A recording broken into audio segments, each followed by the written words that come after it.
A very good evening to one and all. I welcome you all to this news analysis initiative. These are the articles that are important from UPSC perspective. Without any further delay, we will move on to the first one. Russia's president is on a state visit to India, and over the last 2 days, we have seen multiple important developments from energy and trade to labor mobility, defense cooperation, Arctic partnership, and currency settlement. I have clubbed all the major outcomes so we get a consolidated picture. Once the final agreements are fully detailed, we will analyze them again. The first is India Russia ties, a pole star stability. Our Prime Minister described India Russia friendship as steady like the Dhruva Tara, meaning consistent, predictable, and long term friendship. Despite global sanctions, Western pressure, and turbulence, energy and defense remain strong pillars. And even during high geopolitical churn, the fundamentals of this relationship haven't changed. Second, energy and trade. Russia remains a major crude supplier, and both sides want stable long term energy ties. In total, 16 agreements were signed covering oil, gas, nuclear energy, and payments. And India is also exploring trade settlement in national currencies. It is a move to reduce dollar dependence. Third, mobility pact. Russia currently needs around 5 lakh semi skilled workers, and India is positioning itself to meet that demand. And two major agreements were signed. First is temporary labor activity agreement, a framework for legal safe employment for Indians in Russia. The second, cooperation to prevent irregular migration, prevents fraud, ensures workers are protected, and avoids issues like Indians being misled into joining Russian forces. Fourth, people to people ties. India announced 30-day e tourist visas and group visas for Russians. Russia Today launched its Indian edition, signaling deeper media cooperation, and academic and cultural ties are also being expanded. Fifth is Arctic cooperation. Both sides committed to regular consultations on Arctic issues, especially using the Northern Sea route, and which can drastically shorten shipping time from Europe to Asia. Sixth, nuclear cooperation. Continued work on Kudankulam reactors and future fuel cycle operations, and discussions are also on another site for a second Russian built nuclear plant. And we are also collaborating on VVER reactor technology and joint development. Seventh is defense and logistics. The 22nd Intergovernmental Commission on Military Cooperation was met. More defense exercises were expected after this Relos Logistics Pact, and Russia continues to offer its deep technology transfer, which is a key Indian priority. Eighth is currency trade. Both sides said they would push harder for rupee ruble settlement, interoperable payment systems, and digital currency platform collaboration. This will help manage India's large trade deficit with Russia and reduces exposure to sanctions and dollar volatility. Ninth one, bilateral trade. Both leaders set a 100 billion trade target for 2030. And more editorials will come up in subsequent days. We will analyze them as they come. And there was a Svalbard Treaty specified. Let me quickly explain what it is. Back in 1920, more than 40 countries, including British India at that time, signed what is called the Svalbard Treaty. The treaty basically gives Norway full sovereignty over the Svalbard archipelago in the Arctic, meaning the islands belong to Norway.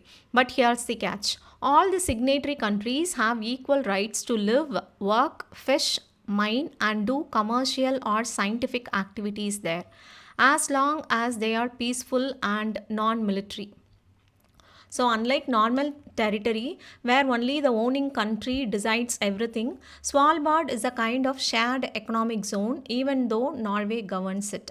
This is why India, as a successor to British India, is legally allowed to conduct research in the Arctic. Our Himadri Research Station exists there because the treaty allows us to be present there legally. So the treaty matters for UPSC because it shows how India got early access to the Arctic and why we collaborate with Russia on the northern sea route and why the Arctic is becoming a geopolitical area. The next article for the day. India's new pilot duty rules, which came into effect on November 1, completely changed how airlines roster their crew. The DGCA increased mandatory weekly rest from 36 to 48 hours, limited pilots to just 2 night landings a week instead of 6, and expanded the definition of night duty so that even evening flights now fall under stricter limits. Because night operations have tighter flying hour caps, a large chunk of IndiGo's peak hour schedule suddenly needed more pilots than before. The regulator also raised rest periods between flights and restricted how many consecutive days pilots can work. And IndiGo simply don't have enough trained and rested crew to meet these new norms, especially since it runs the country's largest fleet on very tight scheduling. And once the rules kicked in, pilots kept hitting duty hour limits, replacements weren't available, aircraft couldn't rotate, and delays snowballed across the network.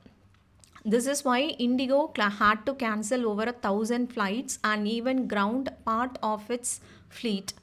The airline has now asked DGCA for temporary relief from the new restrictions, and the government has granted short term exemptions till February 10 so IndiGo can stabilize operations. The next article is basically, the government is completely overhauling its communication system. They want faster real time responses to media, better data driven messaging, and a more coordinated communication strategy across ministries.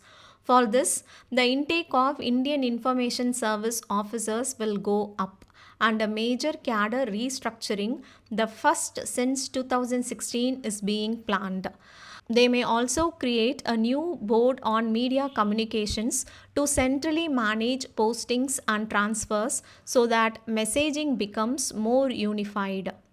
Another interesting part is the plan to post IAS officers in 40 plus Indian embassies, strengthening India's international communication and outreach, something the government felt was essential during operations like Sindoor.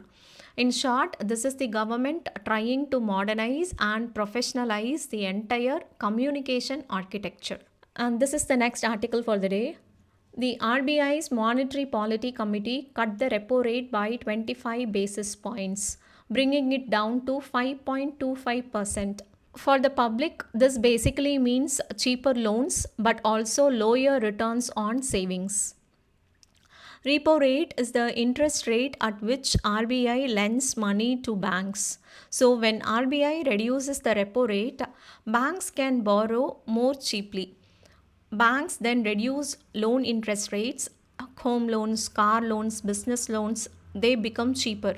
EMIs usually go down and people and companies borrow more and the demand increases. This gives a push to economic growth. And there was a term Monetary Policy Committee. It is a small committee that decides India's interest rates, repo rate, stance, etc. It has 6 members, 3 from RBI and 3 appointed by the government. They meet every 2 months to check, is inflation too high or too low? Is the economy slowing or overheating? Based on that, they decide whether to cut, increase or keep the repo rate unchanged. And India follows an inflation targeting system, which basically means RBI has one main job, keep inflation around 4%. The formal band is target is 4%, the lower limit is 2% and upper limit is 6%. So inflation must stay between 2 to 6%. This is the next article for the day. That is, today government services in India run heavily on technology. Aadhaar, online welfare delivery, facial recognition at airports, AI for policing, algorithms deciding who gets benefits, and so on. and technology has grown very fast, but our constitutional safeguards have not caught up. And this gap is creating serious risk for privacy, equality, and basic freedoms. The Sanchar Sati app controversy showed this very clearly. When the government tried to make the app compulsory, people raised concerns about surveillance, data misuse, and it had to be withdrawn. This tells us that we urgently need digital constitutionalism, meaning applying our constitutional values like liberty, dignity, privacy, equality, accountability to the digital world. Now, what is going wrong? First one is surveillance is everywhere and often invisible. Facial recognition, location tracking, metadata, AI profiling, these systems can monitor people silently. When people feel watched, they hesitate to speak freely. Second, weak data protection. Even though privacy is a fundamental right, the present Data Protection Act gives wide exemptions to the government. Citizens have very few remedies. Third, algorithms make decisions but no accountability. Welfare inclusion, police profiling, job shortlisting, machines decide, but people don't know how or why. There is no way to appeal or seek explanation. Fourth, consent is like a joke now. Clicking I agree is not real consent because people don't know how their data is used or shared. Fifth, outdated laws. India's digital laws are old and do not cover AI, facial recognition, or mass surveillance. Now, why digital constitutionalism is important? This is to make sure technology does not violate human rights, to keep government power accountable even in digital spaces, to prevent democracy from slipping into a silent surveillance state, to ensure fairness in welfare delivery and administrative decisions, and finally, to build a safe and trustworthy digital ecosystem. Now, what India needs to do? Create an independent digital rights commission to check AI systems, audit surveillance, and handle multiple complaints. Second, make strict surveillance laws. Surveillance only with necessity, proportionality, and judicial approval.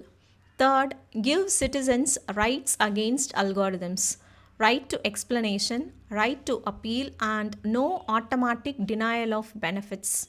Fourth, regular testing of AI for bias to prevent discrimination. Fifth, stronger data protection rules. Collect only what is needed, use it only for the stated purpose, punish misuse. Sixth, digital literacy for all. People must know their digital rights and risks. Digital constitutionalism means ensuring that technology follows the constitution and not the other way around. Okay, the next article for the day is this India's coal problem. Okay, India is doing two things at the same time. Rapidly expanding renewables, solar and wind capacity has doubled in 4 years. Still heavily dependent on coal, that is, coal produces 75% of our electricity and keeps growing. Because of this contradiction, India slipped in the climate change performance index. The world feels India is not doing enough to phase out coal. Now, why coal is hard to quit in India? Coal is not just a fuel, it's an entire economic system. States like Jharkhand, Chhattisgarh, Odisha, West Bengal depend on coal for jobs, revenue, and cheap power. If coal plants shut suddenly, lakhs of people lose jobs and local economies collapse. Renewables are growing fast, but they still produce only 20% of actual electricity.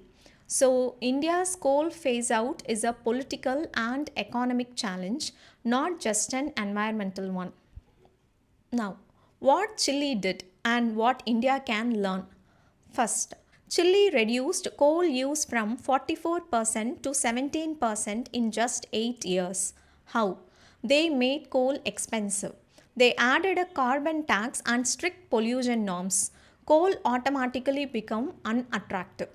Second, they made renewables very cheap. Competitive auctions brought down solar and wind prices. Third, they built storage. Batteries and storage stabilized the grid, so renewables could actually replace coal. 4. They set a clear deadline. Chile announced a 2040 coal exit plan, giving businesses time to plan. But remember, Chile is smaller, coal employs fewer people, and they already had alternative industries. India is much bigger, so the transition is harder. But India still needs to reduce coal. Why? Heat stress from climate change may cut India's GDP by 3 to 10% by 2100. A single 1 gigawatt coal plant increases infant mortality by 14% in nearby districts.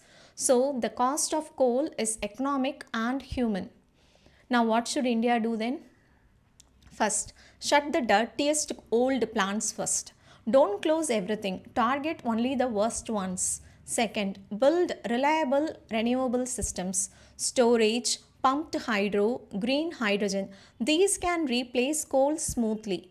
Third, reform markets, carbon tax, fewer coal subsidies, and rules that favor clean energy. 4. Protect workers. Create a green transition fund, reskill workers, develop new industries in coal districts. Fifth, use blended finance. Government money protects communities, private money builds renewable projects. See, India doesn't need to copy Chile, but Chile shows that a coal transition is possible when economics, politics, and social protection move together. Okay, this is the next article. The Lok Sabha has passed the Health Security Say National Security Cess Bill 2025, which basically introduces a new special cess on pan masala manufacturing. The key idea is this: instead of taxing the final product, the government will tax the production capacity of machines used in pan masala factories. This is not a GST cess, it is a new special cess, but it will be shared with the states because health is a state subject. This is unlike many cesses that are retained fully by the center. Second, why is the cess needed in the first place? Because pan masala units often evade taxes under the normal system. Their production is difficult to monitor, so the government decided to tax machine capacity and not output. Next, the money collected will create a dedicated fund for public health and national security. Next, the GST revenue will not be affected. Pan masala will continue to attract the maximum 40% GST, and the cess is over and above that. So, GST revenue to states remains unchanged. The bill also allows the government to extend the cess to other goods if needed. And this is the next article which talks about the private members bill. Okay. A private members bill called the Right to Disconnect Bill 2025 was introduced in the Lok Sabha. The main idea is straightforward. Employees should not be forced to take work calls or reply to work emails after office hours or on holidays. The bill proposes creating an employees welfare authority that would set rules for after work communication, protect workers from penalties if they don't respond outside working hours, promote work-life balance and mental health. And this is similar to right to disconnect clause in countries like France and Portugal. And there was another private member bill, which is Menstrual Benefits Bill 2024. It proposes better workplace facilities during menstruation. Okay, this is the next article. The court was responding to a petition warning that Gen AI can hallucinate, meaning it can produce fake case laws, imaginary judgments, or biased content. The petitioner also pointed out examples where lower courts had cited Supreme Court judgments that don't even exist because lawyers blindly trusted AI outputs. The CJI said this should be a lesson for lawyers and judicial officers to verify everything and not depend entirely on AI. The CJI also mentioned that judicial training academies are already teaching judges about AI risk. So the overall message is AI can assist, but it cannot replace judicial mind. And courts have to adopt technology carefully with full safeguards. This is the next article. In this, RBI has basically said liquidity in the banking system has tightened. So it is stepping to inject long term money. Okay. To do this, RBI will take two major steps.